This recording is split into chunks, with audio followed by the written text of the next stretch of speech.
자, 그러면 저 염생식물로 다서 한번 들어가 보겠습니다. 염생식물이냐 아니냐라고 하는 것은 뭐 법전에 있을 수도 없는 겁니다. 그냥 염생식물이다라고 하면 식물인 거예요. 마치 뭐처럼 과거에, 지금은 조금 덜하지면서 과거에는 어떤 유명한 분류학자가 이건 개똥이다 하면 개똥인 거예요. 그러고 또 다른 학자는 이거 아니야, 이거 똑같아서 개똥이 아니라 새똥이야. 그럼 또 새똥이 되는 겁니다. 그래서 결국은 개똥이라고 배운 제자들은 개똥이라고 부르고 새똥이라고 부른 제자들은 새똥이라고 불러요. 그래갖고서 결국 누구한테 배웠냐에 따라서 그 식물의 이름이 달라지는 상황이 엄청나게 초래됐습니다. 예를 들면 이렇게 하면 또 사실 그분들 돌아가시는 분도 있고 명예가 좀 하긴 한데 있어. 하여튼 저기 서울농대 이 교수님하고 또 그 이화여대 그 교수님이 계셔요. 근데 저기 이화여대 교수님은 저 돌아가셨고, 아마 저희 서울농대에 계셨던 분도 아마 돌아가셨던 거다 알고 있는데, 하여튼 그 두 분이 가시면은 뭐냐, 물어본 개똥이라고 부르는 거야. 저는 새똥이라고. 조 교수님 개똥이라고 부르는데 막 무슨 소리 하는 거냐, 새똥이지. 그러니까 엄청 싸웁니다. 뭐 어떻게 해요. 그래서 무슨 얘기까지 했냐면 식물 분류가 구전문학이라까지 했어요. 배우는 사람이 누가 가르치느냐에 따라서 그게 정해진다고. 지금도 엄청 싸우고 있어요. 저희들이. 그러니까 저 조금은, 그래서 지금 환경부에서 정식 명칭은 정해놨지만서도 실제적으로 다 쳐다봐야 될 식물들이 엄청나게 많습니다, 이게. 왜 그러냐면 일본 사람들이 한글 갖다 그대로 배웠는데 한 사람에다 딱 체계가 세워졌으면 그게 가는 거였었어요. 이 사람한테 배운 제자, 이 사람한테 배운 제자, 또 어깨 넘어서 배운 제자, 뭐 이게 많이 있죠. 그래갖고서 다 다르다 보니까는 좀 헷갈려요. 그래서 지금 저도 사초과를 갖다 지금 몇 개를 동정해야 되는데 그 선생님의 제자인데 이 암흑의 제자의 오 암흑의 교수님인데 둘이 한 것도 또 달라 이게. 그래서 이거 어떻게 믿어야 될지 지금 현재 좀 믿는 게 어느 걸 따라야 될지 모르겠더라 이거요. 산괭이 사초라고 하는데 얘 애괭이 사초라고 하고 종갱이, 그거 뭐 어느 게 맞아? 뭐 어쨌든 그런 피곤한 부분들이 조금 있습니다. 거기도 그럴진데 사실 염생식물이 아니냐는 더 이건 관심이 있는 것이 아닙니다. 근데 역시 그래도 이것을 갖다서 설명을 하기 위해서는 뭔가 근거를 마련해야 되는데, 다 지금까지 저기 한 사람들은 우리나라 사람들 별로 말하는 사람은 아무도 없고, 외국에서 한 사람들 보면 아주 거기가 근거가 다 다양했는데, 결과적으로 보면 어떤 것이 평균치냐면, 요건 조금 이상할 거예요. 그래서 0.5%는 해수는 3.5% 정도쯤 됩니다. 그러니까 7분의 1. 바닷물을 갖다가 7분의 1로 희석시킨 데서 가장 잘 자라는 거. 대부분은 그거보다 낮은 데서 잘 자라지 7분의 1 된 데서 잘 자라지는 않는다는 겁니다. 이게.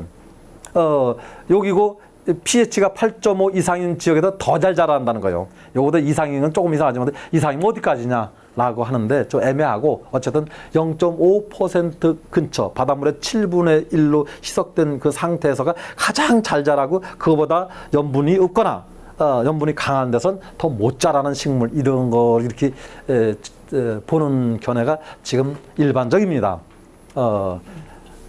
그러다 보니까 이것들은 사질은 솔직히 애매합니다. 왜냐하면 사구 가면은 이거 만약에 소금 껴 있다고 하더라도 비가 오면 한번 쫙 씻겨져 내려가면 사구에는 모래를 한번 입에다 넣어보면요 짠맛이 거의 없습니다. 그러니까 사구에 나는 식물들은 염생식물이라고 할 수가 없어요. 짜지가 않기 때문에. 물론 어느 때인가는 바닷물이 한번 올라올 수도 있고, 바닷물이 탁 받아치고서 딱 올라가면 순식간에 여름에는 말라요. 그래갖고서 그것이 찬찬한 물방울이 마르면 소금 먼지처럼 되는 것이 되기 때문에 떨어져서 짤 수는 있는데, 어쨌든 그것이 또 물에 녹으면 좀 짤 수도 있고 그렇게 되지만, 평균적으로 보면 사구에 있는 물이라든지 모래를 먹어보면 하나도 짠맛이 없습니다. 그래서 그건 오히려 사구식물이지 염생식물이 아닙니다, 이게. 그러다 보니까 결국 사구는 우리가 저기 하기가 좀 어렵다 보니까 결국 니질갯벌, 이런 데 아주 오전에 보신 데처럼 뻘갯벌이라고 하는데 이제 그런 데 주로 나는 것들을 우리는 염생식물이다 이렇게 부르고 있습니다. 그리고 또 어떤 경우는 또 이렇게 나눠서 호염성 식물, 아주 염분을 엄청 좋아하는 식물들. 근데 사실 저희 같은 건 좋아합니다. 칠면초 같은 거 있죠? 이거 육지 갖다 심으면 잘 자랍니다. 잘하는데 대신에 키우기가 굉장히 힘들어요. 왜냐하면 키우려고 많이들 노력을 하는데 안 됩니다. 그 조간대의 그 환경을 못 맞춰주는 거예요. 그러니까 사람이 게을러 갖고서 물에다 이렇게 화분에다 넣고 나면 물을 일정한 높이로 주면 한 가지가 해결이 안 됩니다. 물은 해결되지만 뿌리 호흡이 해결이 안 되는 거예요. 그리고 또 패짝 말려놓으면 뻘 속으로다가서 조금 공기가 좀 통하는 부분이 있으니까 숨은 쉴 수 있어. 근데 물이 해결이 안 돼요.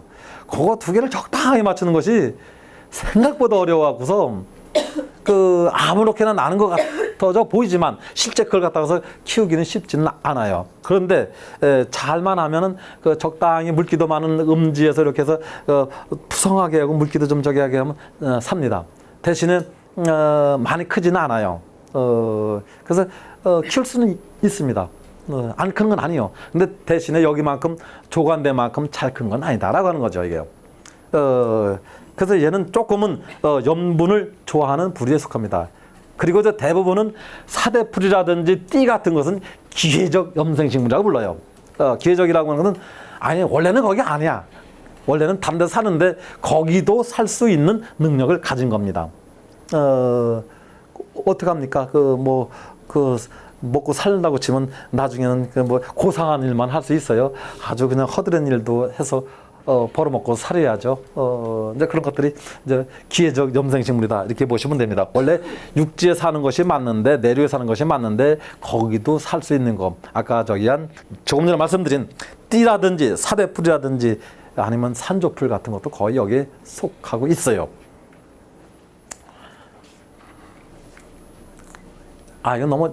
이건 선생님들을 너무 괴롭히는 것 같아요. 말도 안 돼. 자. 그 다음에 소금이 식물에 미치는 영향은 사람이나 동물이나 식물이나 아주 조금 적은 양은 필요합니다. 사람도 좀 많이 필요하죠. 특히 동물 같은 경우는 아주 소금이 절대적인 것들이 많죠. 원숭이가 이렇게 해주는 것도 소금쩍 먹는 거라고 얘기를 하고 있고 또 뭐가 그렇다고 하더라.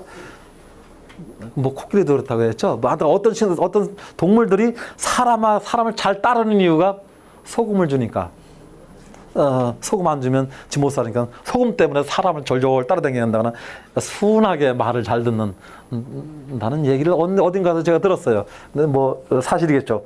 그래서 동물은 상당히 필요한데 식물도 약간은 필요합니다. 그러나 문제는 바닷물처럼 정도쯤 된 것은 과다하다라고 하는 거죠, 이게요. 그래서 크게 저하시키거나 아니면 살지 못하게 하는데 일반적으로 볼 때는 좀 말이 좀 어렵긴 한데 그냥 대충 이해하십시오. 항대사 물질로 물질 대사를 억제하는데 항산화물 요즘 그런 단어를 많이 쓰고 있거든요. 그러니까 체내에서 소화도 잘 되게 해야 되고 호르몬도 잘 만들어내야 되겠는데 그런 일들을 못하게 한다라고 하는 겁니다. 그런 것 때문에 결국 소화도 못하게 하고 호르몬 같은 것도 못 만들게 하고 그런 것 자체가 바로 생물이 사는 걸 잘 못 살게 만든다라고 하는 거죠. 이게 소금이요. 그리고 우리도 잘 알고 있잖아요. 캘슘, 포타슘 같은 거.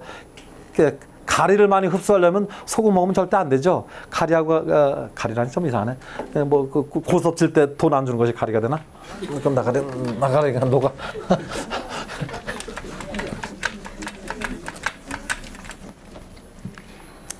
그래서 이것하고 이것이 있는데 결국 이것은 체내에 아주 필요한 겁니다. 이것도 조금 필요한데 결국 이거라 하면 얘가 더 강해요. 침투력이. 그래서 같이 먹으면 사람이 이거 흡수해서 이걸 저기 하는데 이것이 필요하고 이걸 흡수해야 되는데 같이 하면 얘가 더 침투 능력이 강해서 얘는 흡수하고 얘는 흡수가 안 됩니다.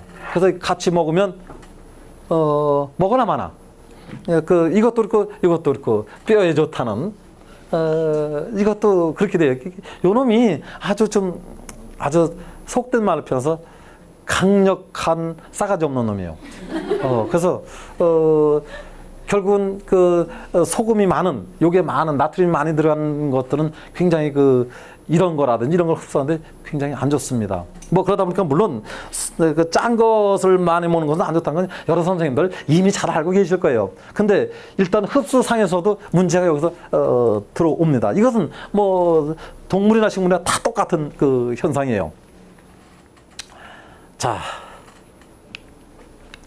그래서 그다음에 다양한 유용한 물질의 기능을 저하시킨다. 뭔가 쓸만한 물건이 들어오는 걸 못하게 한다거나 그것이 기능을 해야 되는데 못하게 하고, 또 필요한 무기영양소를 유기물에서 분리시켜 갖고서 결국은 얘가 그 자리를 차지를 하는 겁니다. 그러고서 원래 요게 있어야지, 꼭 어떤 따만한 물질에 요게 붙어야지만이 기능을 하는데 요 자리를 얘가 딱 빼놓고 이제 그 자리를 차고 들어가는 겁니다. 항상 뭐 자연에서는 그런 거예요. 아까 말씀드렸듯이 누가 더 빨리 들어오냐라고 하는 것 자체는 자연은 정확하게 약육강식입니다.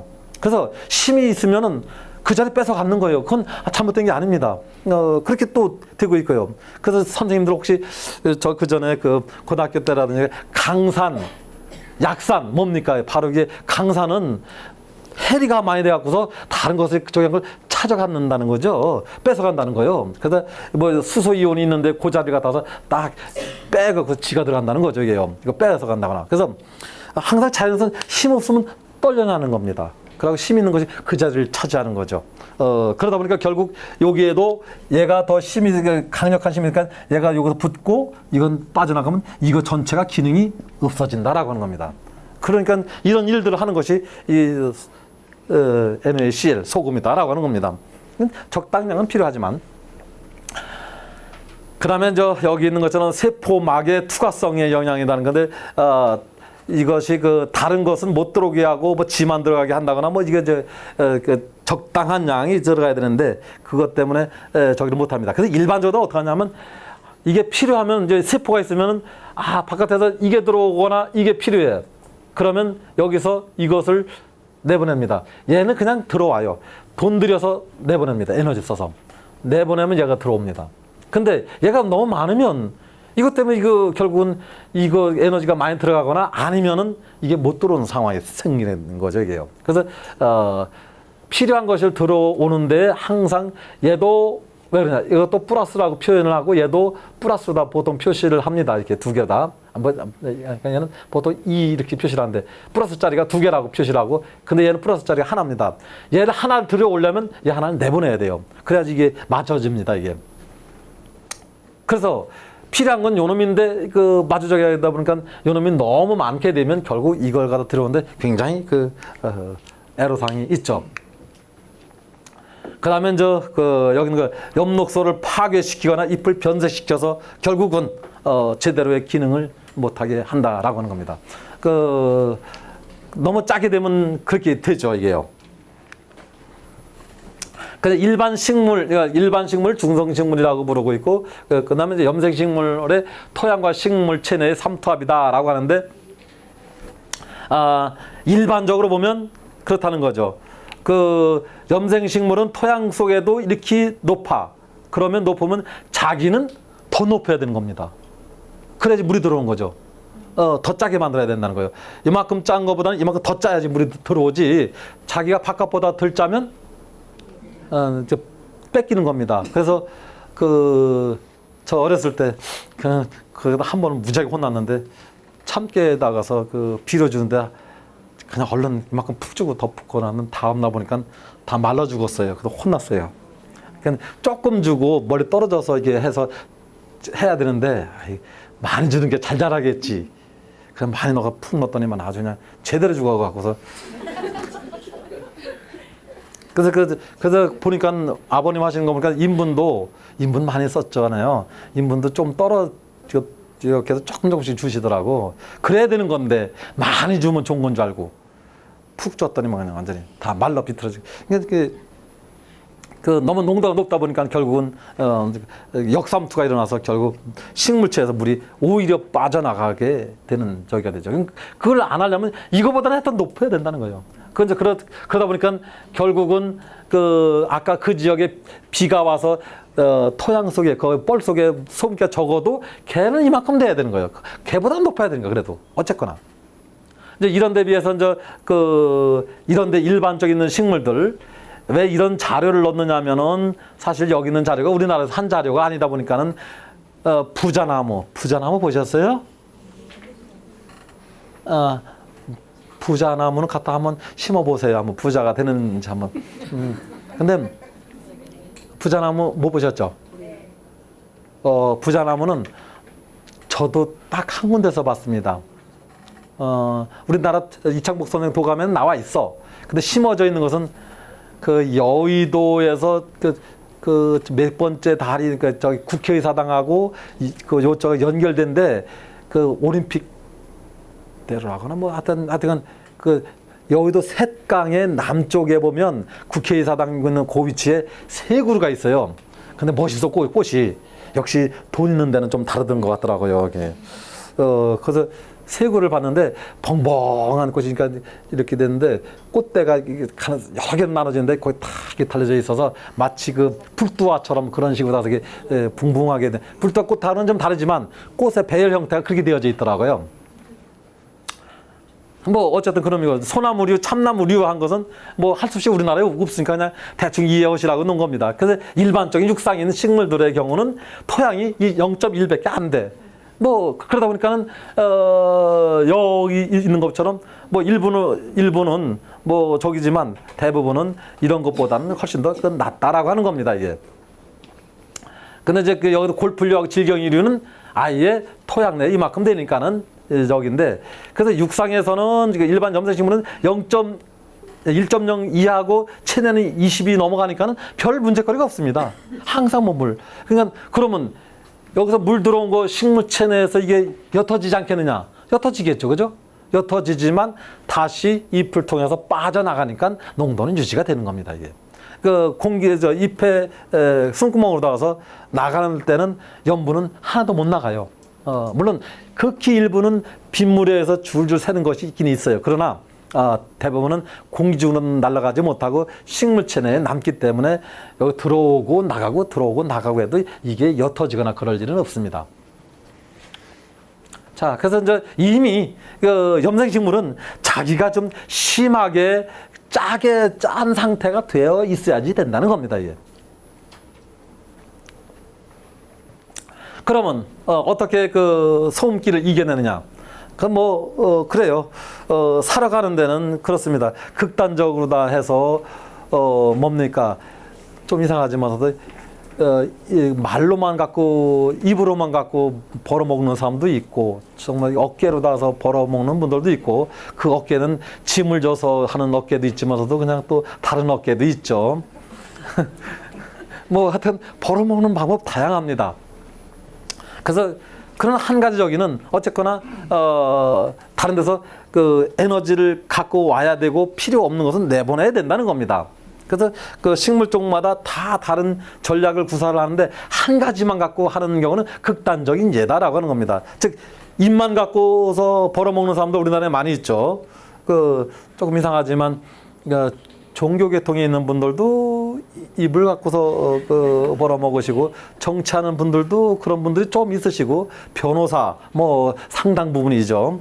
그리고 선생님도 뭐 좀 어떻게 보면은 50% 이상은 입으로 점점 이상하네. 말로 벌어먹어요. 자, 그러나 그것만 갖고서는 하는 게 아니다라고 하는 거죠. 또 다른 것도 하고, 뭐, 심지어는 아들, 자식들, 학원 보내려면 집에서 어머니면 또 뭐 별의별 또 일 다 많이 하시잖아요. 일본은 뭐 하다못해 어디 가서 식당 가서 일하시는 분들도 있고, 한 가지만 가지고 수입을 정하지는 못한다는 거죠. 그래서 여러 가지를 종합해서 할 수밖에 없는 거죠. 물론 하나 갖고서 되면 관계가 없지만, 대부분은 몇 가지를 동시에 구사를 한다는 겁니다. 이게. 그래서 보통은 한 가지로 다 할 수도 있지만 몇 가지를 혼합해서 그러한 염분을 이겨내는 기능을 수행한다라고 하는 겁니다. 근데 그렇게 되면 요 식물은 어떻게 해요라고 하는 게 말하기가 참 껄끄러운 거예요. 우리 집에서 저야 뭐 그냥 어떻게 우리 집 사람보다는 그 수입이 더 많으니까 어쩔 때 싶으면 내가 벌어서 벌어 먹인다라고 하지만 다른 데 보면 안 그런 데도 있거든요. 그러면 어떻게 누가 몇 퍼센트 말하기도 그렇고 뭐 그냥 그렇게 될 거예요. 그래서 결국은 이 염생식물이 어떻게 소금을 이겨내냐라고 하는 걸 갖다가 딱 꼬집어서 말하기는 참 힘들다라고 하는 겁니다. 몇 가지를 같이 쓰고 있기 때문에. 그런데 한 가지 확실한 것은 염분을 흡수하는 것과 염분을 흡수하지 않는 것을 나눠볼 수 있다는 겁니다. 그러면 흡수하는 것은 아까 우리 선생님들이 드셔보지는 않으셨을 겁니다. 내가 왜냐 혹시라도 균이 있는 걸 드시면 곤란해서 드셔보시라고 안 했어요. 그러나 칠면초라든지 퉁퉁마디 드셔보시면 그냥 짭니다. 짠 건 진짜 짜요. 그런데 저기 같은 것은 여기서 지금 못했지만서도 개칠경이라든지 비쑥은 그렇게 안 짭니다. 오늘 비쑥도 못 봤는데 그런 건 안 짜요. 비쑥은 오히려 쑥향이 너무 강해갖고서 진짜 짜도 짠맛을 모를 겁니다. 그럼 전 쑥향이 진짜 강해요. 그러면요 비쑥은. 그래서 그렇게 흡수하는 것과 흡수하지 않는 것이 있는데 이제 그것에 대한 흡수하면 어떻게 되느냐? 그러면 염분을 흡수하는 경우는 일단 염분을 식물체 전체 축적하는 경우가 아까 얘기한 퉁퉁마디, 칠면초, 나문재 뭐 이런 겁니다. 그리고 염분을 특정 부분에만 축적하는 것이 있는데 갈대는 흡수하는 쪽에 속합니다. 근데 이파리는 씹어도 짠맛이 안 나요. 줄기도 별로 짠맛이 안 나는데 뿌리는 짭니다. 그러니까 식물에서 가장 아껴야 될 부분은 어디 같아요? 네? 가장 아껴야 될 부분은 종자입니다. 다음 때 자식이에요, 그게요. 그래서 우리가 간척지에서 벼를 재배를 하더라도 쌀이 짠맛이 나는 건 거의 없습니다. 그러니까 자식한테만큼은 어려운 걸 하는 거예요. 그 다음에는 이제 잎입니다. 그리고 이제 줄기. 땅 속에는 뿌리가 일은 많이 하지만 어차피 염분하고 직접 접하는 부분이기 때문에 그 중에서는 그래도 소금을 집어넣는다면 미안하지만 어디다 저장하느냐? 뿌리다라고 하는 거죠. 개 중에는. 그래서 갈 때는 뿌리로부터 시작해서 위로 쭉 가면서부터 짠맛이 다 다릅니다. 그래서 뿌리는 좀 짜고 이 줄기라든지 잎은 좀 덜 짜고 특히 종자는 그게 짠맛이 거의 없고 이렇게 해서 특정 부위에만 놓는데 대부분은 여기 이런 식으로 나가서 단자식물들은 이런 시스템이 많이 있습니다. 아까 저기 한 존매자기도 그렇고 뭐 천사초도 사실 줄기 씹어보면 질기긴 하지만 짜지는 않아요. 근데 뿌리는 물론 어떻게 씻느냐에 따라서 좀 달라질지 모르지만 짭짤합니다. 짭짤한 게 건건하다. 뭐 아주 칠면초처럼 짠 건 아닙니다. 근데 뭔가 짠맛이 좀 느껴진다 이거죠. 자, 그다음에 요번에 이제 액포라고 하는 여기다 집어넣는다고 하는데 참 아주 이건 이 식물 세포를 이렇게 보면은 여기 딱딱한 벽이 있어요. 이만큼 딱딱한 벽이 있고 그 다음에는 이만큼 이제 세포막이 있는데 그리고 그 다음에는 이게 살아있는 부분 핵 이만큼 하고 이만큼 엽록체가 이만큼 살아있고 나머지는 전부 다 쓰레기 창고입니다. 이 쓰레기 창고는 아무것도 없는 공기가 들어있는 것이 아니라 물이 들어있으면 전부 다 대부분 물. 그리고 여기다가서 소금을 집어넣어요. 소금 집어넣고 그리고 색소를 집어넣습니다.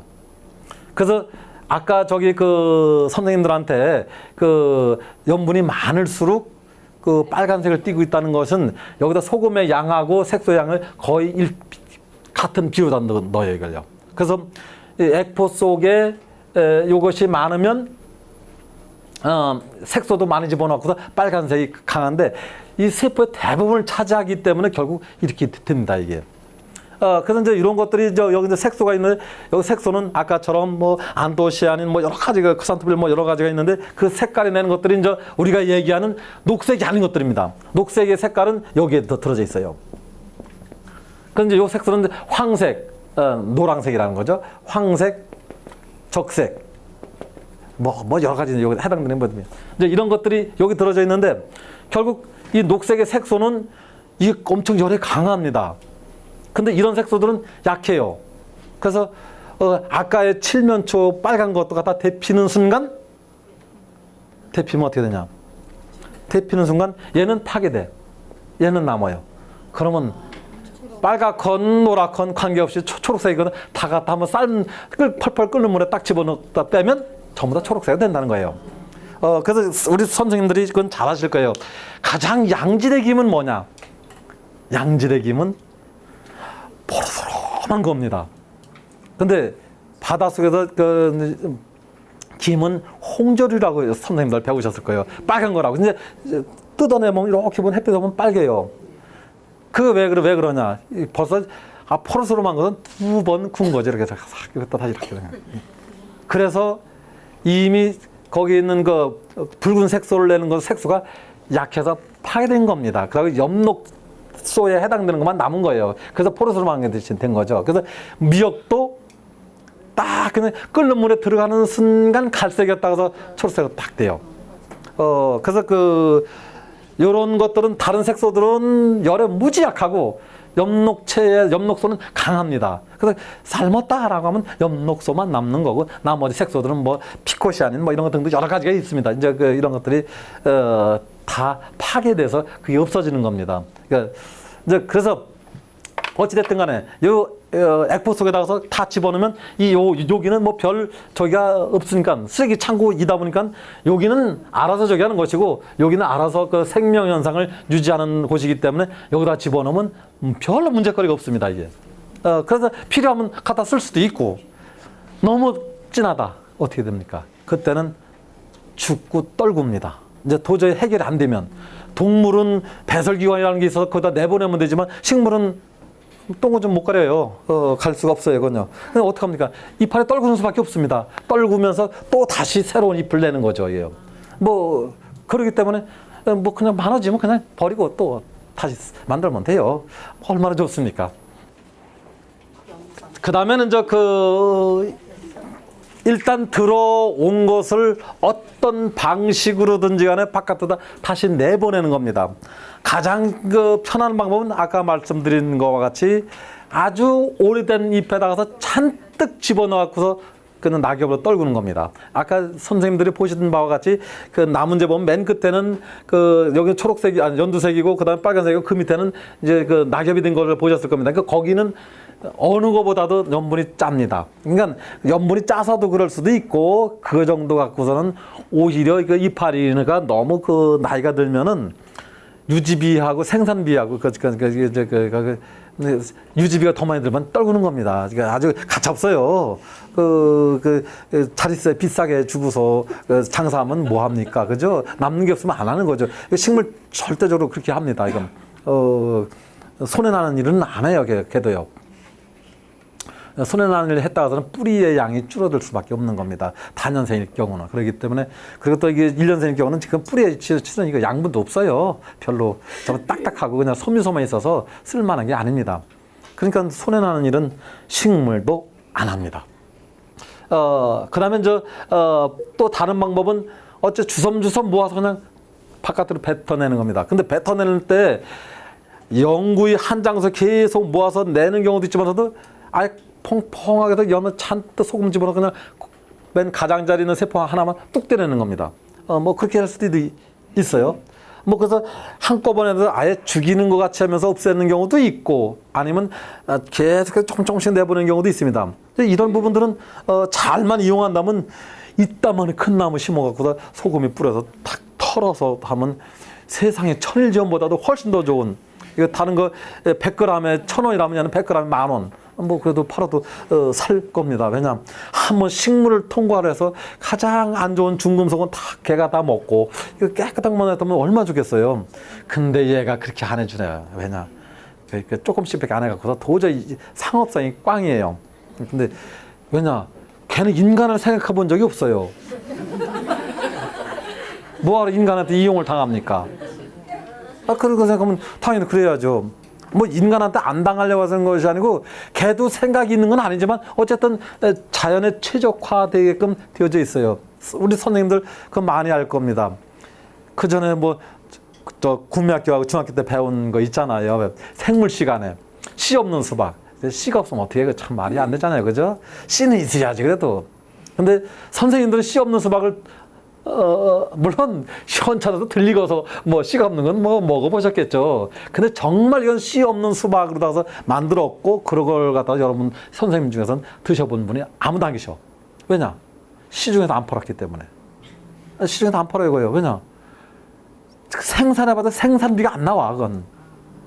맛도 없어. 맛이나 좀 모르겠어. 저도 대부도가 그 노란 수박 맛있을 것 같고 비싸게 주고 샀는데 한번 먹고는 다시는 노란 수박 안 사요. 맛이 없어, 빨간 수박보다.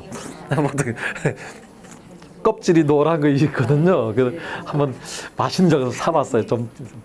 근데 저기 초록색인 수박보다 맛이 없다고 느꼈어요. 그건 왜냐면 그건 어쨌든 상업적으로 다 봤을 때 그게 안 되는 이유가 이게 헷갈려서 그 수박이 달리는 거예요, 이게요. 마치 사람이라면 가임신이라고 하나? 자기는 임신이 아닌데 나는 임신이 했어라고 하는데 배도 나오는 것 같고 뭐가 헛구역질도 나오는 것 같고 뭐 이제 이렇게 하면 실제 그렇게 해서 어거지로 달리는 것이 이게 씨 없는 수박이랍니다, 이게. 그래서 한 굴에서 하나 나오기도 어렵다는 거죠. 그러면 수박 한 포기에서 두 개나 세 개는 따야지 가다 팔면 돈이 되는데 그럼 하나 나오면 하나 더 달릴까 말까인데 그럼 얼마 받아야 돼요?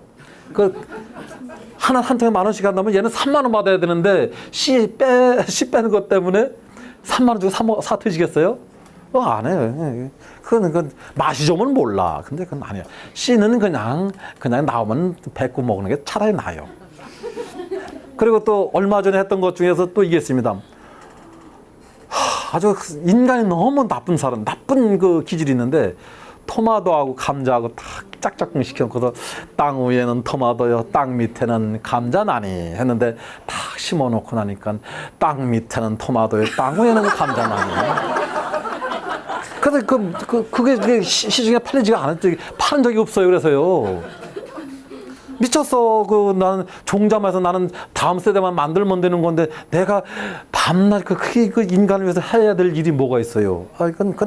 그건 생태학적으로는 말이 안 되는 겁니다. 왜냐? 광합성을 이만큼 했으면 이만큼 한 것도 이만큼 만들면 되는 거지. 그러니까 정말 잘한다면 토마토는 모르죠. 토마토 땅 위에는 방울토마토 반만하게 달리고 감자도 방울토마토만한 게 땅속에 달려. 뭐 그러면 그럴 수는 있을 겁니다. 그럴 수는. 근데 광합성한 양은 정해져 있는데 그걸 갖고서 이쪽도 크게 그건 도둑이죠, 진짜. 이거 진짜 도둑입니다, 그건. 그래서 결국은 왜 그런 말씀을 드리냐면 인간이 원하는 대로 그런 되는 건 아니고 자연의 섭리에 의해서 결국은 그 광합성양 한 것하고 비례해서 만들어지는 것이지 그걸 갖다 꼭 더 많이 빼먹으려고 그건 안 되는 거죠. 이건 세상에 그렇게 뻥튀기라는 건 있을 수가 없어요. 그래서 결국 식물도 이것도 굉장히 큰 나무가 그러면 살살 바람 불고 하면 떨어지면 모아서 할 수도 있을 것 같은데 아직 그런 나무가 발견되지 못했습니다. 가장 근접한 나무가 위석류입니다. 근데 걔도 우리나라에서는 잘 안 해, 그걸. 그래도 그 정도는 돼야지 뭔가 좀 떨어지면 이렇게 멍석 놓고 받고 그럴 수가 있겠는데 아까 같은 풀 같은 건 지가 해봤자 얼마나 되겠어요, 그죠? 그건 사실 인건비가 훨씬 더 많이 들어가지. 어쨌건 그래서 그 배출을 하는데 염선, 염모 뭐 이런 거로 나가서 그 배출을 합니다. 그리고 그다음에 이제 흡수하지 않는 경우는 어떻게 하냐? 에너지를 잔뜩 들여서 들어오는 것만큼 그냥 꽉 막는 겁니다. 힘들여서. 그럴 때는 잘 안 큰다라고 하는 거죠. 그 다음에는 이제 들어오긴 들어오는데 대형 물질에서 싸움을 시키는 겁니다. 즉, 뭐 싸움 시킨다는 게 좀 이상하긴 한데.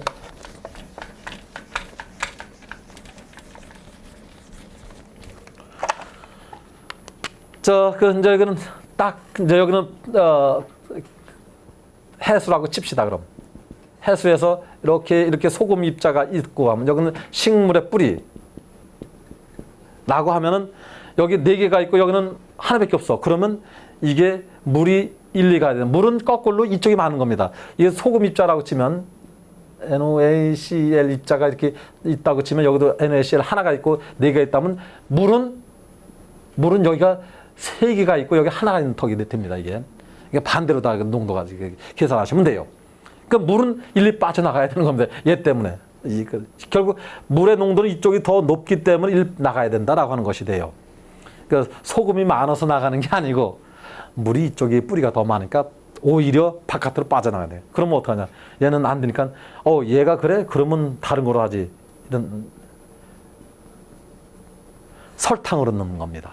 그럼 설탕을 이만큼 갖고 있으면 뭐 설탕 갖고 있으나 소금 갖고 있으나 절여지는 건 똑같아요. 물론 설탕보다 김장 절이면 진짜 맛이 참 이상하긴 할 거예요. 그죠? 그래도 절여는 진다는 겁니다. 그러니까 그걸 이용해서 요거 가지면 이렇게 들어올 수밖에 없다는 거예요. 그러니까 여기서는 이런 것들 갖다 소금이 아닌 단당류라고 하는데 이제 보통 이제 아주 그냥 뭐라 그러나 달달하다고 하나 다른 것도 아니고 그리고 또 그냥 아무 맛 없는 것도 아니고 약간 달짝지근 뭐 하여튼 그 빈당류라고 해서 그냥 왜 우리가 음료수 마실 때 살 안 찌면서 왜 저기 하는 거 있죠. 왜 그런 것들 올리고당이라고 하는데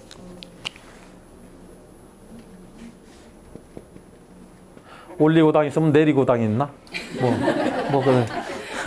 뭘 올려라. 하여튼 이건 이제 빈당류라고 보통 해서 그냥 그 살은 안 찌는 것으로 해서 그냥 소화가 잘 안 되는데 대신에 좀 단맛이 조금 느껴지게끔 해서 음료수를 잘 마시라고 하는 그런 올리고당이 있어요. 내가 올리고 맞겠지?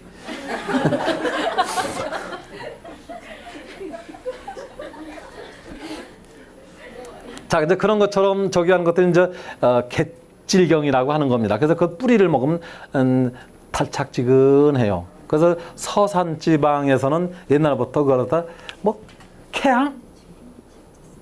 왜 이렇게 불렀는지 몰라도 지방명은 웃기는 이름들이 그 발음들이 많은데 캐양이라고 불렀다고 그래요. 그래서 갯질경 뿌리를 갖다가 질경이랑 전혀 다르죠. 캐면 빨갛게 있는 건데 살살살살 그 껍질은 벗겨내고 그걸 먹었다고 합니다. 그냥 옛날에는 사실 먹을 게 없었으니까 웬만한 건 다 먹었죠. 지금이야 정말 과자도 맛있고 이거 지금 아까도 그 선생님들한테 말씀드렸듯이 뭡니까? 전 그 살구도 안 주워 먹는 저 시대에 이까짓 걸 왜 먹겠어요, 지금. 근데 과거에는 그 달짝지근한 맛에 먹었다고 합니다. 근데 그 달짝지근한 맛은 바로 여기는 단당류에 해당이 되는 거죠. 이걸 많이 갖고 있으면 안 뺏기고 물 흡수할 수 있는 거죠, 이게요. 자, 이것이 이제 뭐냐면, 다 대용 물질을 이용해서 결국은 자기가 물을 안 뺏기고 오히려 땅 속으로부터 물을 흡수할 수 있는 이런 기능을 가진 식물들이 있다라고 이렇게 전해지고 있습니다. 자, 그래서 뿌리로부터의 물의 흡수 이동은 저는 기본적으로는 외부보다는 토양 속이라든지 물 속에 있는 데보다 가서 삼투압이 저기가 식물 체내가 삼투압이 더 낮아야 된다라고 하는 것은 물이 더 부족한 상태가 돼야지 된다라고 하는 겁니다. 그러니까 물이 부족하려면 이게 더 많아야 된다라고 하는 거예요. 이게 많으면 상대적으로 물이 부족한 겁니다. 이게 많다는 얘기는 이게 많다는 얘기는 물이 부족하다는 얘기요. 거꾸로.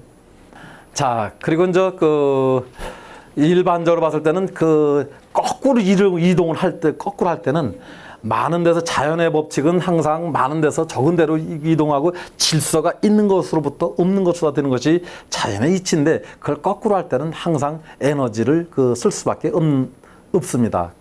그래서 물론 그 에너지는 일반적인 생물이 사용하는 에너지예요. 먼저 그것까지 여기서 설명을 드릴 필요는 없는 것 같고 어쨌든 간에 그렇게 에너지를 쓰면은 결국은 광합성한 것 중에서 벌써 이미 소모량이 많다 보니까 결국은 잘 못 큰다는 얘기가 됩니다, 이게. 그래서 지금까지 밝혀진 바로다는 아까의 여기다가 나트륨이 있다고 치면 이거에 대응하는 물질보다는 프롤라인이라고 하는 것은 저기입니다. 아미노산의 하나 종류예요. 근데 그거라서 그러고 이건 두 번째 있는 물질은 영어로 써서 죄송하긴 한데 이건 이제 상식으로 다 적은데 이 글라이신이라고 하는 것은 가장 간단한 아미노산인데 글라이신이 많은 식물이 있습니다.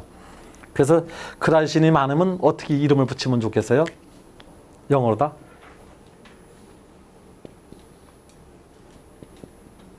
많으니까 맥스 써요. 맥시멈. 이게 대두입니다. 그냥 대두의 학명이 그라이신 맥스예요. 그러니까 가장 간단한 아미노산으로 만들어진 그 단백질이 콩이라는 거죠. 그러니까 이것만 많아갖고서 다른 것은 좀 별로 없어요, 이게요. 그래서 두부를 먹을 때 좋고 뭐 여러 가지가 좋다라고 광고를 무지하게 하지만 다양하지는 않죠. 이게 아미노산이 크게 많이 다양한 건 아닙니다. 주로 이것이 대부분을 차지하고 있어요. 그래서 결국은 뭐 그렇게 병 예방하는 데는 좋을지 모르지만 그라이신 뭐 그 제일 간단한 아미노산 먹어서 병이 낫는다라고 하는 볼 수는 없고 뭐 그냥 다른 거보다는 좀 낫겠죠. 뭐 기름기라든지 뭐 이런 거보다는.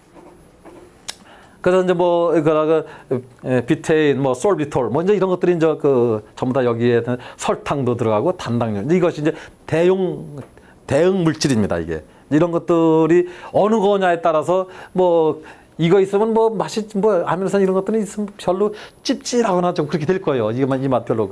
근데 이제 요거라든지 요게 있으면 좀 들쩍지근하게 될 거고. 그러니까 어떤 물질이 있느냐에 따라서 얘는 단 거로 따라서 이기는구나 하고 하는 것을 쉽게 느낄 수도 있지만서도 이런 것이면 있는지 없는지 잘 모르는 거죠.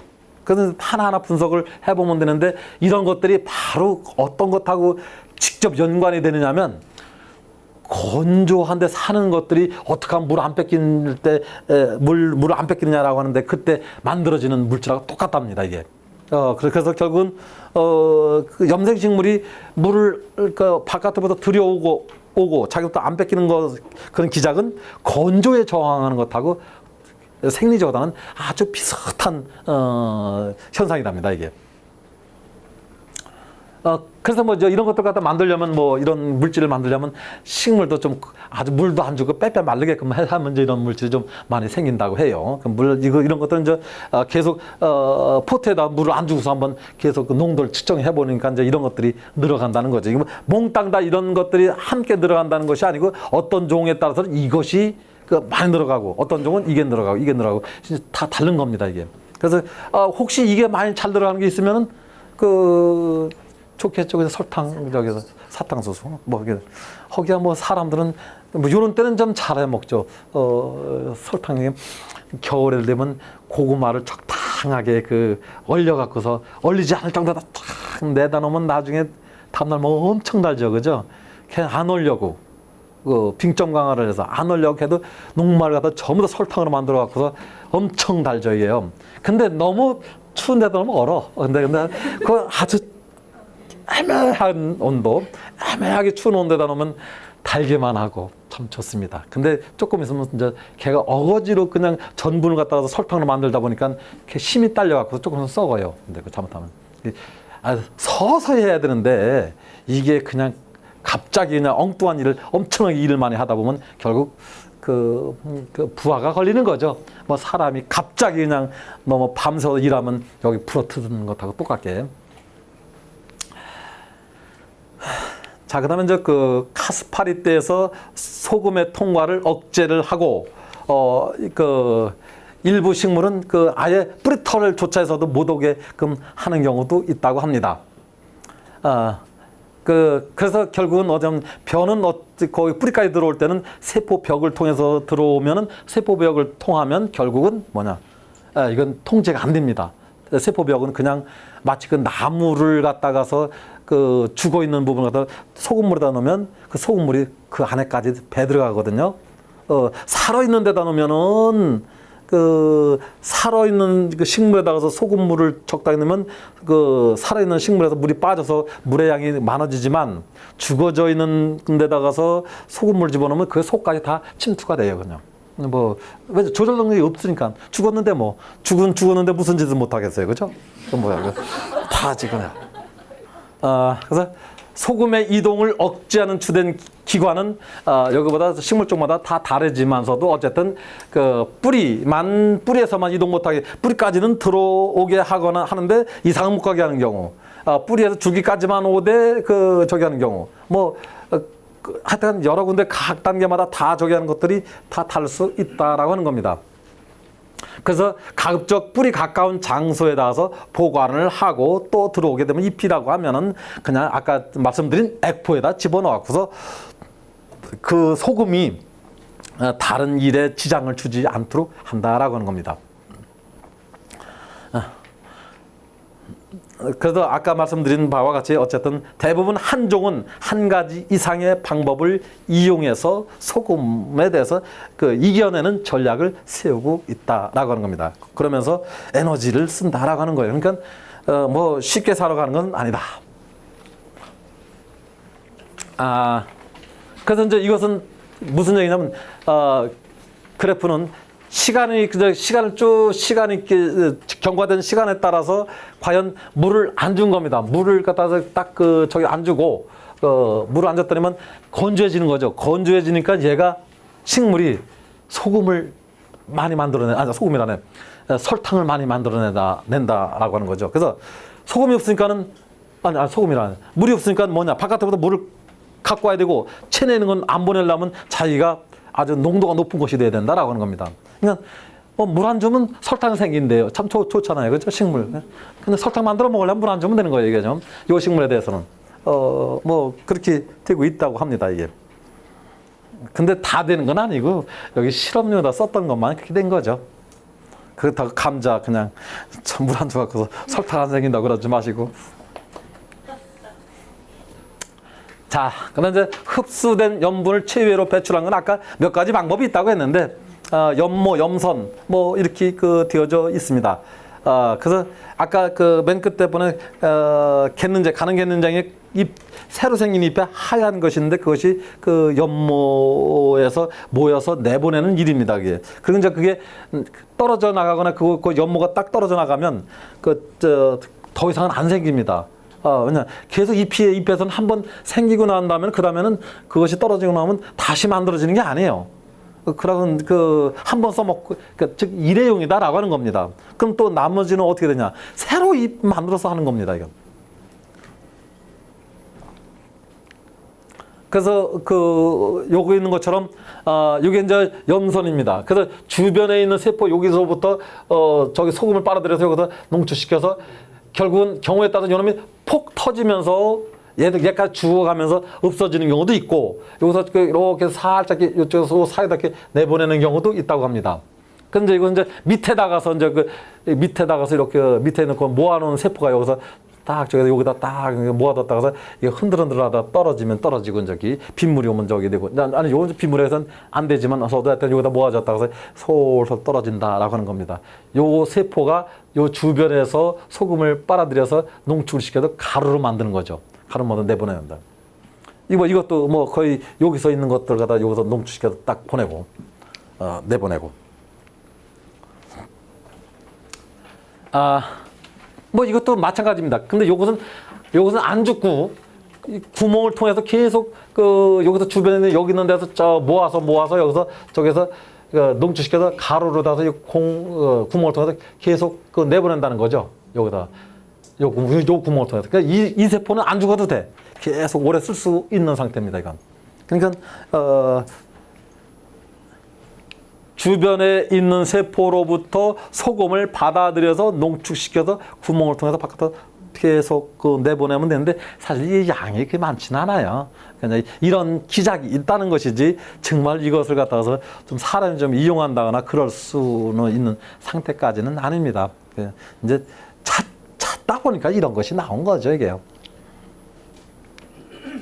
그래서 이게 소금 덩어리가 이렇게 마치 무슨 열대과일 망고인가 뭐처럼 이렇게 달려져 있어서 달려져 있는데 여기 있는 것처럼 이렇게 과일하면 과경이라고 하는 것처럼 이렇게 자루가 달려져 있어갖고 자루가 붙어져 있는 상태로 이렇게 있는 경우도 있다고 그래요. 그래서 자루가 있는 경우는 여기서 요 자루가 여기서 자꾸 모아서 여기 있는 거 모아서 이렇게 보내서 여기다 요 부분에다 자꾸 그냥 브레드 쓰리라는 데다가 축처했다 나중에 툭 터지면 터지고 떨어져 나가면 떨어져 나가고 요게 떨어져 나가도 관계없고 이게 터져도 되고 뭐 어쨌든 소금만 내보내면 되는 겁니다. 그래서 뭐 이런 일들을 한다고 그러는데 우리나라에서는 아직 뭐 이런 것에 대한 연구가 많이 안 되어져 있습니다. 왜 안 되어져 있냐? 이거 갖고선 돈이 안 됩니다.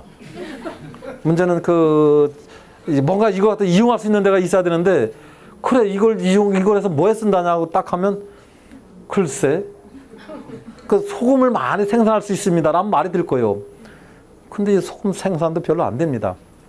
이제 다만 이제 이런 것은 거꾸로 했을 때, 이걸 해서 과연 그 건조에 저항할 수 있는 유전자가 어느 거냐, 내가 그걸 찾겠다라면 그건 돈 줄 겁니다. 그건. 근데 그것하고 이거하고 좀 달라요.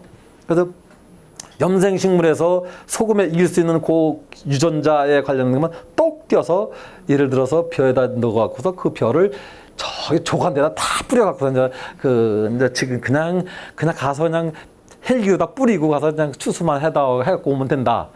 그렇게 한다면 되겠지만, 뭐 어쨌든 그런 데는 돈을 줄 겁니다. 근데 이런 거 갖고서는 안 줘요. 제가 돈 갖고 있는 사람이라도 안 줄 것 같아. 쓸모가 없어. 근데 이상하지만 지금 R&D 뭐 이런 것이 있어, 이런 것들이 있어서 그것이 일단 연구하고 개발을 해서 실제 이용하는 것하고 상당히 밀접한 것이 되어져 있기 때문에요. 그렇지 않은 것은, 순수한 것은 그게 많이 주질 않아요. 그래서 뭐 학술진흥재단에서 주는 거 해봤자 2천, 3천 갖고서는 이런 연구 못 합니다. 이거 못 해요. 엄청난 장비가 들어가야 되기 때문에. 그래서 아예 10년 동안 매년 1억씩 준다면 좀 뭐가 할 수 있을 겁니다. 근데 1억씩 준다면 일단 주머니에다 넣고 술도 좀 사 먹고 해대다 보면 나중에 나온 것도 쓸 수도 있어요.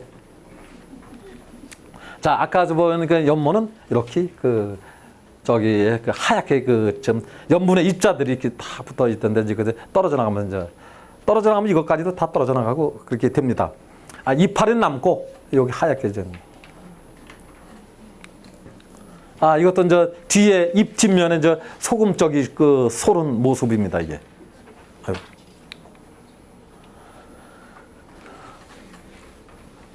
아까 말씀드린 것과 같이 흡수된 염분을 액포에 저장하고 있는데, 아까 액포는 이 세포 내에서 죽어져 있는 부분이다라고 보면 생명 현상이 없는 부분입니다. 아까 마치 쓰레기 창고 아니면 아파트에서 뭐라고 하나 뒤에 뒷배란데 뭐 다용도라고 하나 어쨌든 그냥 생활을 버리기는 아깝고 그냥 두 잔에 갈아고친다니까 이제 다른 데서 안 씁니다. 어쨌든 뭐 좀 불편한 그런 물건을 쌓아두는 창고, 거기에 해당이 되기 때문에 거기다 소금을 집어 넣는다 그래요. 그런데 상당수의 것들은 아까처럼 소금물만 넣을 때 색소도 넣지만 물을 많이 넣어갖고서 아까의 나문재라든지 퉁퉁마디, 칠면초는 딱 누르면 물이 튀어나올 느낌이 들 정도라서 물이 굉장히 많습니다. 그래서 이제 그걸 갖다가 이제 다육성이라고 얘기를 하고 있죠. 그래서 이제 다육식물이라고 하면은 그냥 우리는 열대지방에서 오는 뭐 이런 것들을 갖다 다육식물이라고 하는데, 그것도 다육식물이에요. 하여튼 이렇게 눌러서 물이 튀어나올 정도가 되는 것들은 어느 것이 됐든 간에 우리는 다육식물이라고 부르고 있습니다. 그래서 체내의 염분을 희석시키기 위해 많은 물을 저장한 결과 다육성이 되는 것이 일반적인 진정한 염생식물의 특징이다, 이렇게 보시면 될 겁니다. 먹으면 짠맛이 매우 강하게 나오게 되고, 또 뭐 당연히 요거의 독성을 완화시켜서 안토시아닌이라든지 여기 색소를 같이 액포에 집어넣는다. 아까 다 말씀드린 내용입니다. 아까 이것은 소금의 양이라든지 농도가 높을수록 색상이 황색에서 적색으로 나가서 바뀌어 간다라고 설명을 드렸어요. 그래서 지금까지 살아온 정도가 얼마만큼 되느냐, 아니면 체내에 있는 염분 농도가 얼마냐라고 하는 것은 색깔만 보면 대충 그래도 나온다라고 하는 겁니다. 여기 있는 것처럼 염생식물의 대표적인 것은 우리나라의 경우에는 지체는 이건 뭐 염분을 많이 체내에 넣었다고 해서 빨개지는 일이 없습니다. 얘는 그렇게 염분을 많이 체내에 넣지도 않고 주로 지면의 조간대에서도 육지에서 그 쓰는 그 담수가 지면을 따라서 내려가는 데 있는데 그런 데서 주로 납니다. 그래서 그 아주 물기가 많은 부추 같다라고 생각하시면 될 겁니다. 저는 먹어보지는 않았는데 강화도 같은 데선 이렇게 잘라간 자욱이 많이 있어요. 요리하는 법을 좀 배우고 싶지만 그거 아니어도 먹을 게 많이 있으니까 지금은 그래도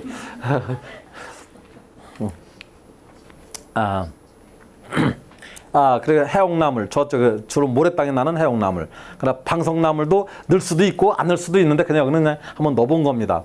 그럼 수송나물은 수송나물 솔장다리는 그 얼마 없는데 모래에 가보면 하나씩 나와 있으면서 요놈은 잎끝이 뾰족해서 따가워요. 만지면 그 사구라든지 해수욕장 같은 데 가서 하나가 이렇게 널브러져 있는데 잎 가장자리가 이렇게 따가우면 그것이 그 남한에서 나면 주로 수송나물이고 북한에서 나면 솔장다리라고 하는데 실제 두 개를 갖다 제가 직접 비교를 못 해봐서 그 차이를 저도 잘 모르겠어요. 그래서 기분 좋으면 어떤 사람은 솔장다리, 어떤 사람은 수송나물 뭐 그렇게 그냥 마음대로 이름을 붙입니다. 뭐가 좀 잘못된 것 같긴 같은데 뭐 그놈이겠죠. 뭐 그 생태학적으로는 큰 차이가 없는 것 같아요. 어쨌든 그러나 그 이파리 끝이 굉장히 예리해서 따가운 놈이 수송나물 아니면 솔장다리입니다. 이제 이것도 역시 여기 있는 것들이 몽땅 다가 얘만 빼놓고 여기부터 여기까지가 전부 다 명아주가 식물이에요. 요는 지체는 지체과고 얘만 하나 다른 부류에 속해요. 그러니까 명아주과라고 하는 것 자체가 이제 그 명아주과하고 비름과도 있는데 명아주과가 생각 외로 이것이 그 독성이 있고 그 생명력이 강한 식물이에요. 그래서 그 중에서 대표적인 것이 바로 그 저기입니다. 메밀. 이 메밀이 지금 뭐 건강식 뭐 웰빙 에이 무슨 소리예요 그게요. 저 어렸을 때는 메밀묵하고 도토리묵이 있으면은 메밀묵 쳐다보지도 않았어요. 도토리묵이 맛있는 거지 그건 속을 훑는다고 했어요. 별로 그 건강에 먹을 게 없었던 시절에는 그거 먹으면 더 안 좋았던 거죠. 근데 지금은 뭐 기름기를 너무 많이 먹으니까 빼내려고 그냥 그 메밀로 다 된 걸 좋다고 먹지만서도 그 사실 아니거든요. 자, 묵은 역시 도토리묵이 최고입니다. 예. 근데 이 메밀이 얼마나 저기 하냐면요. 메밀밭에는요. 그 풀이 별로 안 납니다. 그래서 이제 그 메밀은 이제 구황작물, 비황작물이라는 표현을 하고 있는데 이제 다른 작물을 밭에 심었는데 말라 죽었어도 그때 메밀을 심으면 어느 정도 나서 많이는 아니지만 다시 그 꽃 피고 해서 그 수확을 좀 할 수 있다는 거죠. 근데 이 메밀이 얼마나 독하냐면 메밀밭에는 잡초가 거의 안 납니다. 물론 가끔 새비름 큰 놈, 바람이 큰 놈 나오긴 해. 근데 다른 작물보다는 훨씬 잡풀이 없어요. 그건 메밀이 가지고 있는 독성 때문에 그럽니다. 그래서 그 옛날에 그 제주도에서 목장을 만드는 데는 일단 목초지를 만들어야 됐잖아요. 근데 목초의 종자가 우리나라 게 거의 없습니다. 왜냐? 우리나라 건 질기고 짧고 뭐 어쨌든 맛도 없고 뭐 이런 것들이에요. 우리나라 풀들이. 근데 그 미국에서 목초 쓴 거는 오차드레스 뭐 페스큐 뭐 이런 것들은 키도 크고 물기도 많고 뜯어먹을 게 많아요. 그러다 보니까 대부분 페스큐라든지 오차드레스 뭐 이런 것들 오리세라고 좀 물어나 뭐 하여튼 그런 거 다 수입해서 재배를 해서 그 큰 다음에 그걸 그 가축이 먹게끔 하는데 잘 크는 놈들은 걔네들은 이게 경쟁력이 없어요. 그 조금 뭐랄까 사람에게 이용 가치가 있는 놈들은 우리나라에 외국에서 들어와 봤자 우리나라 식물하고 싸우면 져. 이용 가치가 없는 놈은 우리나라 식물 이겨. 그게 참 그렇죠. 그러니까 사람 위주가 아니라는 거죠 한마디로. 그러니까 어떻게 하냐? 목장지대를 하려면 먼저 다 갈아엎어서 거기다가 메밀을 2년 동안 심어요. 그러면 우리나라에 있던 그 종자들이 많이 죽고 나면 거기다가서 외국에서 들여온 목초씨를 뿌렸다고 합니다. 그 하나하나 다 저기. 그래서 결국은 그 기존에 있는 식물들을 죽이는 그런 그 특성이 있어 갖고서 지금 그걸 갖다 좀 물론 이제 특수 용어다 그러니까 타감작용 물질이라고 하는데 그 알렐로페스라고 영어로 다 불러요. 그래서 다른 식물들을 죽이는 물질들을 가지고 있는데 생태학 실험할 때는 학부생들이라든지 할 때는 그 메밀집을 그러니까 잘라서 무게를 재서 물하고 넣어서 하루나 이틀 정도 우려낸 물을 갖고서 상추라든지 이런 걸 갖다 발화시키면 거의 안 됩니다. 그래서 그 엄청 독한 거예요. 그래서 그 사실 따지고 보면 메밀로 다 된 음식들은 원래는 그 조금 그 웰빙이긴 한데 그 고기를 먹었을 때는 웰빙인데 정말 배고픔을 참지 못했던 시절에는 먹으면은 속 훑어 갖고서 별로 좋지 않은 음식입니다, 이게. 근데 그것이 바로 메밀인 그 마디풀과, 아니, 마디풀과? 명아주과. 네. 네. 어쨌든, 그래갖고 지금 현재 명아주과 마디풀과가 내가 헷갈리네 또? 마디? 아니지. 메밀이 마디가 별로 없지. 마디가 있나? 마디가 있었던 것 같은데? 아니 뭐 어디가 됐든 모르겠어요. 하여튼 어쨌든 그런 저기들이 근데 그래서 그 명아주과라든지 그 뭐 마디풀과도 뭐 그렇겠지만 요쪽이 곤충들도 특수한 곤충들만 있다는 겁니다. 그래서 그 바닷가에서 그 해옥나물이라든지 칠면초라든지 여기다 뚫고 들어가는 곤충들은 몇 종류로 다 한정이 되어져 있다는 거죠. 그래서 실제 거기서 그걸 먹고 자라는 저기들은 아주 그거보다 좀 더 뭐랄까 오랫동안 그것만 먹고 사는 것들만 가능해서 1대1의 그 공진화가 제대로 잘 된 놈들만 몇 종류만 있지 이것저것 와서 그 명아주과의 식물에 속하는 염생식물을 먹는 것들이 아니라고 합니다. 그래서 그 벌레를 타더라도 한두 종류 와서 먹는다는 거죠, 이게요.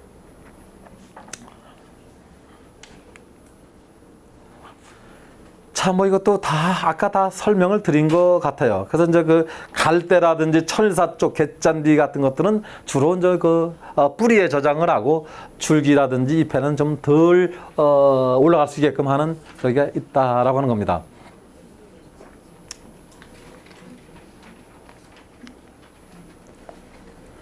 그래서 흡수된 염분을 줄기나 잎에 저장할 경우는 노쇠한 잎은 광합성 능력이 상실되니까 거기다 집어넣어서 나중에 떨구면 돼요. 그건 어차피 버리는 데다가 그 쓰레기 다 같이 싸서 버리는 거야.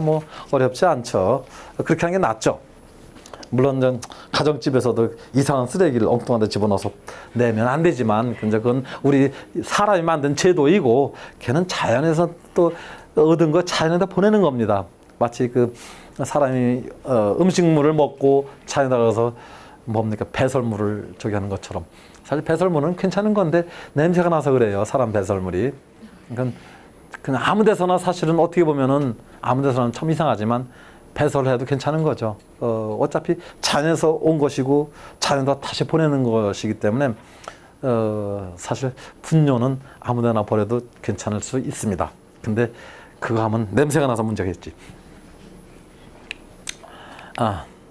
그래서 그 식물은 새로운 잎을 계속 발생시킬 수 있기 때문에 발생시켜서 또 보내고 버리고 이렇게 한다라고 하는 겁니다. 넘어가고.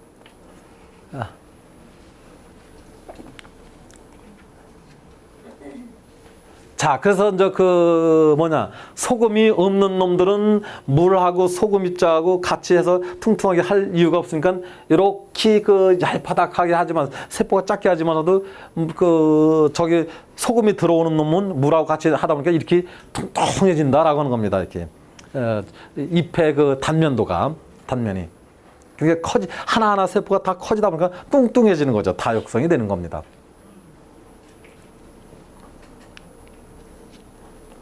그리고 염생식물의 번식 방법은 1년생, 2년생은 당연히 할 수 없이 종자로 할 수밖에 없습니다. 그러니까 1년생은 아까 명아주과에 속하는 거, 퉁퉁마디, 칠면초, 나문재, 해옥나물, 갯는쟁이 여기에 해당되는 것이 들어가고 2년생인 것은 아까 갯개미취, 아까 못 보신 비수, 또 아까도 못 보신 갯질경 이것이 2년생인 것들이 이것들은 어쩔 때이 없습니다. 종자로 해야 되는데 그 자리에 없어갖고 설명을 못 드렸는데 갯질경은 아주 걔네들은 정말 웃기는 놈들이요. 선조가 있으면 후대는 거의 절대 안 들어갑니다. 앞대가 선대가 나고 있는 데는 절대 거기서 안 나요. 그래서 대부분 한 군데 난 데는 그 같은 나이대가 있는 것들이, 즉 3년이라고 아까 말씀을 드렸는데, 훌로 따지면은 햇수는 3년, 만으로 따지면 2년. 요때는 1년 차고 2년 차가 같이 안 납니다.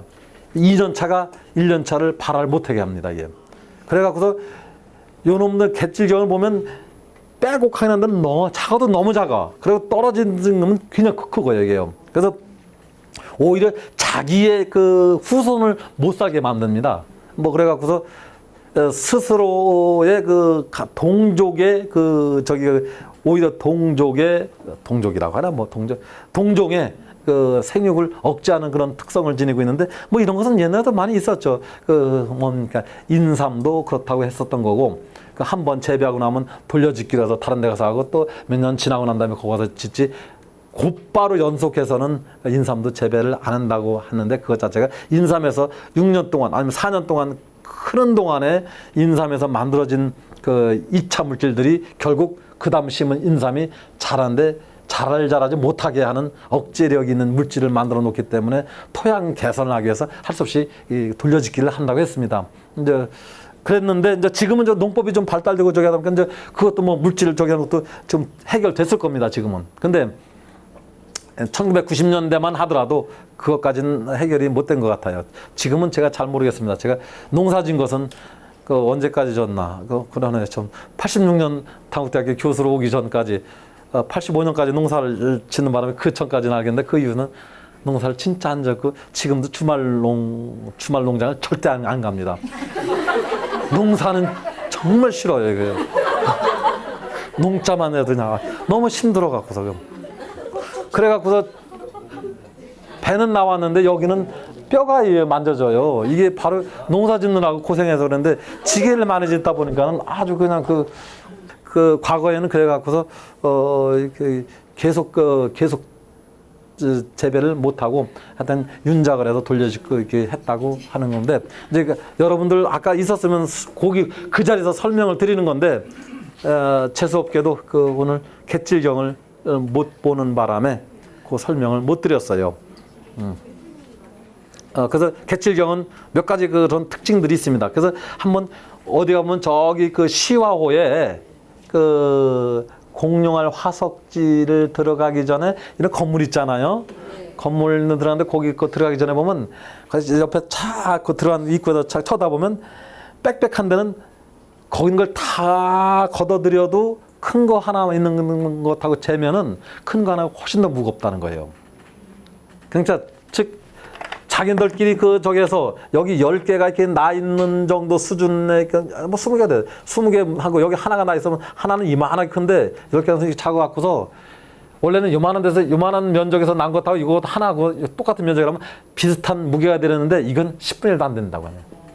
그러니까 이게 서로 싸우는 겁니다. 이거 서로 나쁜 물질 내갖고서 서로 못 살게 하는 물질만 내갖고서, 그래서 이제 고물질을 좀 찾아내면 좋은데, 또 뭐 토양을 저기 한다거나 그 갯질경에 저기를 갖다 뽑아내서 저기를 하면은 바로 이제 자기들끼리 밀도의 조절에 관련된 그런 물질들이 뭐가 있는지 그건 굉장히 필요한 거죠.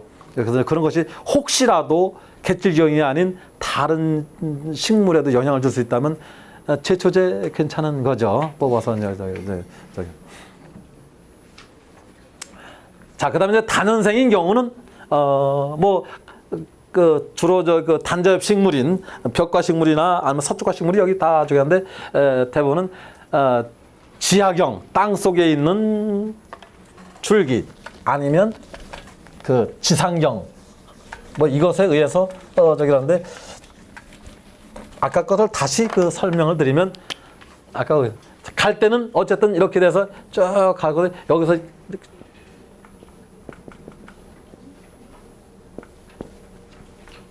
왜? 좀 잘 그려져야 되는데. 근데 여기서 또 이렇게.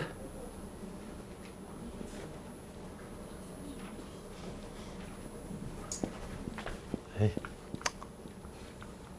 뭐 이렇게 됐다고 치고.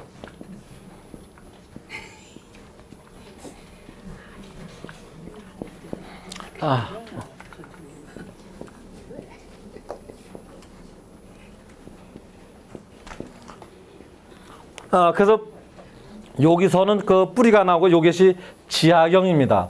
그래서 요 지하경이 보면 하얗게 되어져 있고 여기 마디가 짝짝짝짝짝짝 이렇게 되어진 데서 원직상은 각 마디에서 하나씩은 다 나올 수가 있습니다. 나오는 경우도 있고 좀 저기 하면 그냥 안 나는 경우도 있는데 하얀데 그걸 갖다 딱 잘라보면 그 안에가 뻥 뚫려져 있어요. 예, 그래서 이제 요것이 지하경인데 보통 한 50 내지 한 100cm 정도 수준에서 많이 분포가 되어져 있습니다. 그리고 이제 일부는 그거보다 저기 데서는 바로 요 옆에서 여기서 다시 음이 나서 이렇게 올라오는 것들이 또 이렇게 있고 이게요.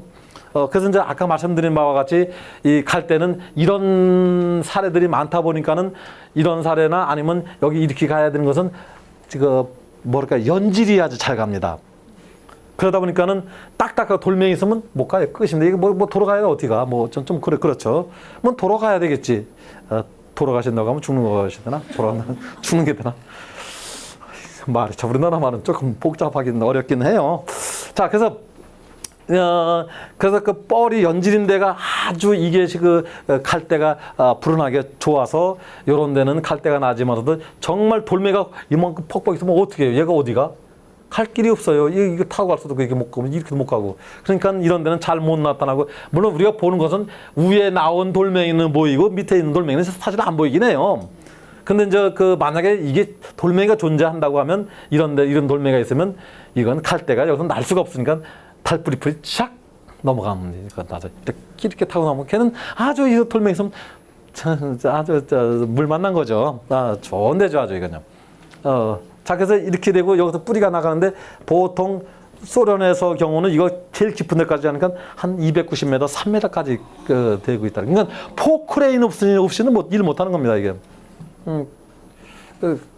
그래서 어쨌든 이렇게 저기를 크고 있고 저기는 아까 저기는 모세달은 겨우 가서 여기쯤에서 탁 갑니다. 근데 일이 경우에 따라서는 야차하면 땅 위로도 겨가는 수도 있어요 이게요.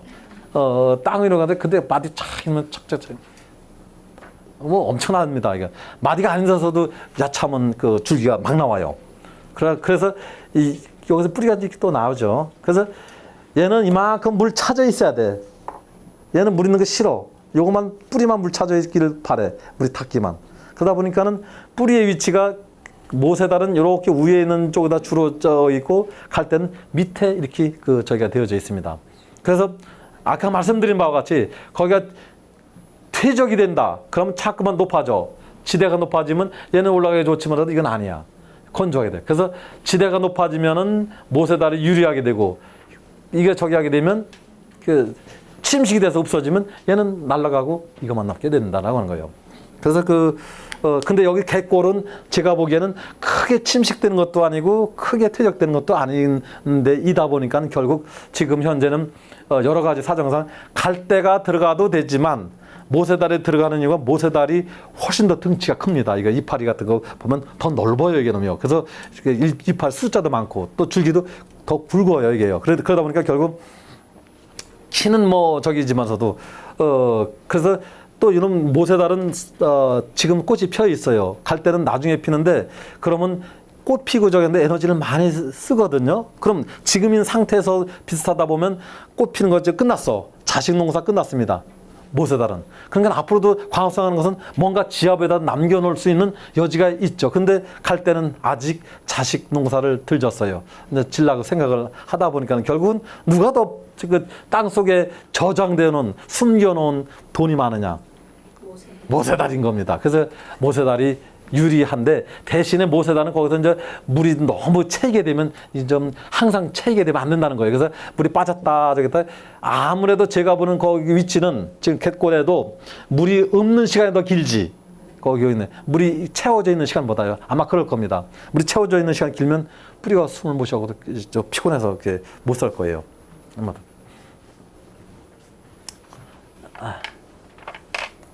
자, 그래서 근데 이제 또 하나 갈대 같은 경우는 아주 재밌는 것이 이제 순천만 갈대가 좀 재미있거든요. 순천만 아까도 말씀을 드렸는데 순천만 갈대는 어떻게 그렇게 생겼느냐? 사실 저기는 역사를 잘 몰라요. 저는 98년도부터 가서 사진 찍어 놓은 게 있긴 있어요. 사진 찍어 놓은 게 있는데 그때는 어떻게 되냐? 뭐 여기서 말씀드릴 것은 아니긴 하지만 거기서 딴소리하면 가서 야단 좀 쳐요. 그 알지도 못하면서 그런 소리 하지 말라고. 거기 이제 그 이렇게 대버뚝이 있고 뭐 이제 여기 이제 그 저기 유람선 탄데고 이렇게 뭐 여기가 아주 S자루다 하면서 서양빛하고 용산인데 여기서 사진 찍은 거지. 거기가 아주 그 유명하죠. 그럴 때 여기가 이제 이따만 하는 거 있고 이따만 하는 거 여기는 뭐 거의 다 붙었거든요. 이렇게 되어지는데 98년만 해도 안 그랬어요. 요만큼 있었고 이렇게 돼 있었습니다. 이게 다 붙고 또 나온 거예요. 아마 여기까지 안 왔나? S자지? 여기까지 못 왔다. 여기까지. 여기는 점 하나 정도쯤 됐습니다. 이것이 그 98년은 떨어져 있는 거 하면 7m, 12m 정도 됐습니다. 원형이. 근데 그게 다 붙은 거예요, 지금요. 1년에 대략 한 2m 이상 커요. 폭이 한쪽으로 다 나가는 게. 근데 이게 왜 이렇게 저기 됐느냐? 이건 누가 죄인이 있어요. 여기를 포크레인을 판 겁니다. 그래서 여기서 모래 채취를 했어. 모래 채취를 하는데 포크레인 푹 파면 아까 저긴 갈 때는 지하경으로 다 번식을 한다고 말씀드렸죠. 이놈이 똑똑 끊어졌어. 끊어진 놈이 물에 닦아서 갔어요. 이렇게 가다가서 어르랑 밀물에는 다시 올라오고 썰물에는 내려가고 왔다 갔다 하다가서 여기다 꽂힌 겁니다. 그 꽂히는데 얘가 어디 꽂히냐? 아주 연한데 여러 군데 꽂혔었는데 또 떠내려간 놈이 있고 꽂혀서 그냥 어떻게 야찬데 그 아주 순간적으로 꽂힌 것을 잘 이용해서 그때 그냥 그 자리를 저기를 한 겁니다. 차지하게 되면 하나 꽂혔어요. 그럼 꽂힌 것이 여기서부터 계속 커나가면 뭐 이쪽 그 지하경이 나가는 확률은 똑같으니까 사방은 나가는 것이 똑같은 겁니다. 거의. 그러니까 동그랗게 커가는 거예요. 이렇게요. 그러니까 여기 공사를 잘못한 거지. 이렇게 하면 안 돼요. 이걸 하더라도 지하경의 뿌리가 도망나지 않게 했어야 되는데 여기 도망나게 한 것 같아. 그때 당시 몰랐죠. 1990년대 초반인가 그렇게 됐을 때는 몰랐던 겁니다. 그래 놓고서 여기 이렇게 됐어요. 이런 현상이 어디서 생겼느냐. 벌교천도 그렇습니다. 벌교천은 이제 목포 광양 간 그 고속도로를 만들었는데 그 고속도로를 만들어서 거기 그 도로를 내면 규각을 하면 거기까지도 그 갈대가 침투돼서 꼬막 양식이 안 되지 않겠느냐 때문에 영향평가 때문에 가서 돈 얼마 받고 조사했어요. 조사했는데 답을 찾을 수가 없더라고요. 아니 갈 수도 있고 안 갈 수도 있는데 안 가면 안 간다는 확실한 근거, 간다면 가는 근거를 찾아줘야 될 거잖아요. 딱 쳐다보기는 안 가 거기까지는. 그럼 그 위에까지는 왜 왔느냐라는 설명을 해줘야 될 거잖아요. 그 위에 것이 벌써 주민들이 그런 거예요. 그 위에 공사 때문에 이렇게 그 넓어졌다. 그 벌교천이 있는데 여기랑 똑같아요. 그 벌교천이 벌교 시내가 있고 여기 좀 하나 천 있고 이렇게 되는데 나중에 여기 다리가 있고 이렇게 되는데 지금 목포광양가는 여기다 놨어. 근데 여기 공사를 하는 바람에 여기가 그냥 까뜩할 때가 찼어. 이걸 여기는 벌교 사람들이 알고 있는 겁니다. 그러니까 이만큼은 그 꼬막 양식을 못한 거예요. 그러니까 공사 때문에 했다는 거예요. 맞아요. 근데 그 말하면 또 좀 이상하잖아요. 그래서 말 못하고 그냥 입 싹 닫고 여기는 절대 그럴 일은 없다. 왜냐? 여기를 공사를 하는데 여기는 갈 데가 없어요. 그러니까 갈 때 뿌리가 끊어질 리가 없어. 이 공사 때문에는 아니옵니다. 근데 여기 공사하면 이건 여기 또 차는 겁니다. 이게. 그래서 이것이 저도 그런지는 모르는데 문을 여러 가지 찾다 보니까 결국은 갈 데가 번식할 수 있는 방법이 뭐냐면 여기서 기반을 두고서 여기서부터 이쪽으로 가서 이렇게 커가는 사례가 하나 있고 또 하나는 여기서부터 하나가 이제 지하경이 됐든 뭐가 됐든 여기서부터 이렇게 가는 경우가 있고 두 가지 경우가 있는데 여기 있는 걸 보면은 순천만 하고 여기는 전부 다 여기서 또 기존에 있던 저기서 쭉 바다 쪽으로 간 것이 아니고 드문드문 꽂혀져 있던 지하경이 커져서 그렇게 간 겁니다, 이게. 그래서 딱 보면 여기서 커가서 이만큼 늘어난 놈하고 여기서 커가서 이만큼 늘어난 여기는 경계 라인이 있어요. 그래갖고서 달라. 여기서 큰 놈하고 여기서는 키가 다르든 뭐가 다르든 꽃이 피든 뭐가 뭔가 이쪽에서 이쪽 패치에서 가는 것하고 이쪽 패치가 요 경계면은 아 얘는 여기서 왔고 얘는 여기 표시가 딱 납니다. 이게 아주 그냥 정확하게 나요. 그래서 쳐다보면은 보면 선생님들도 가서 보면 딱 쳐다보면 아 구분 얼른 하실 겁니다. 그러니까 요것은 유전적이다, 요건 같고, 요건 또 요 집단에도 유전적으로 똑같은 형태가 되죠. 그래서 뭐 유전자만 분석하면 뭐 제대로 그대로 나오는 거죠, 이건요.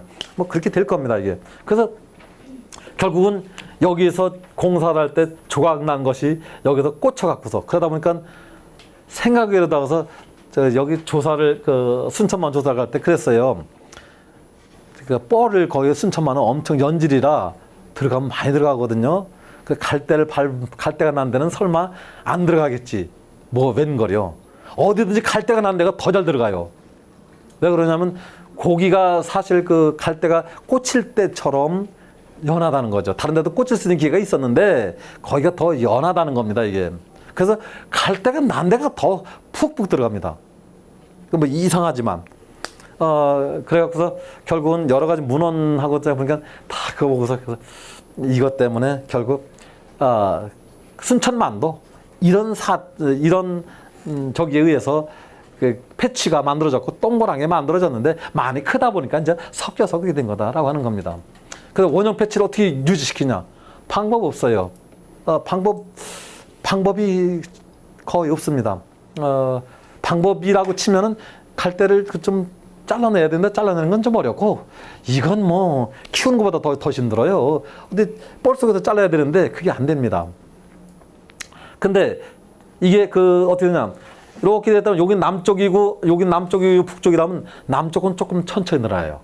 북쪽이 좀 더 남쪽은 좀 빨리 늘고 북쪽이 좀 천천히 늘어요. 왜냐하면 햇빛이 이렇게 가다 보니까는 여기는 음지가 되고 여기 양지가 됩니다.